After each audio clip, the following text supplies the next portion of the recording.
إن الذين قالوا ربنا الله ثم استقاموا فلا خوف عليهم ولا هم يحزنون أولئك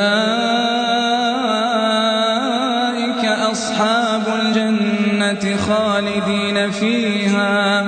خالدين فيها جزاء بما كانوا يعملون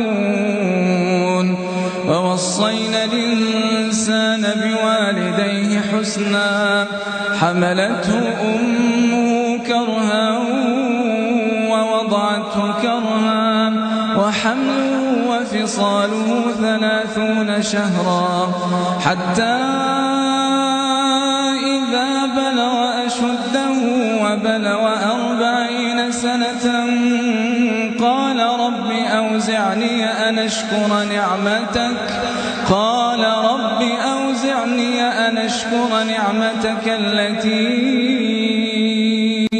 أنعمت علي وعلى والدي وأن أعمل صالحا ترضاه وأصلح لي في ذريتي إني تبت إليك وإني من المسلمين أولئك الذين يتقبل عنهم أحسن ما عملوا ويتجاوز عن سيئاتهم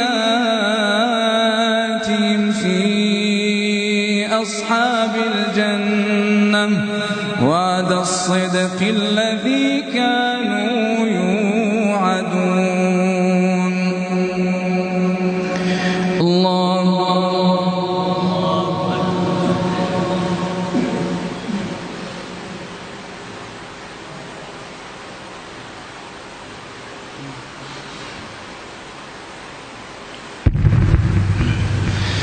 سمع الله لمن حمده.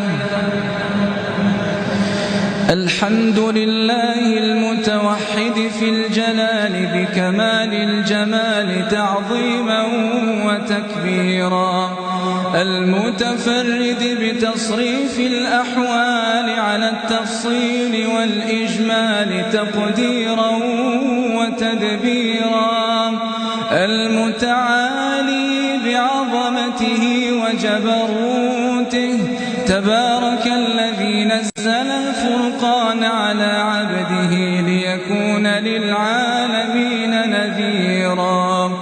اللهم لك الحمد كما ينبغي لجلال وجهك وعظيم سلطانك. اللهم لك الحمد كما ينبغي لجلال وجهك وعظيم سلطانك. اللهم لك الحمد كما ينبغي لجلال وجهك وعظيم سلطانك. اللهم لك الحمد حتى ترضى ولك الحمد إذا رضيت ولك الحمد بعد الرضا حمدا كثيرا طيبا مباركا فيه مباركا عليه ملء السماوات وملء الأرض وملء ما شئت من شيء بعد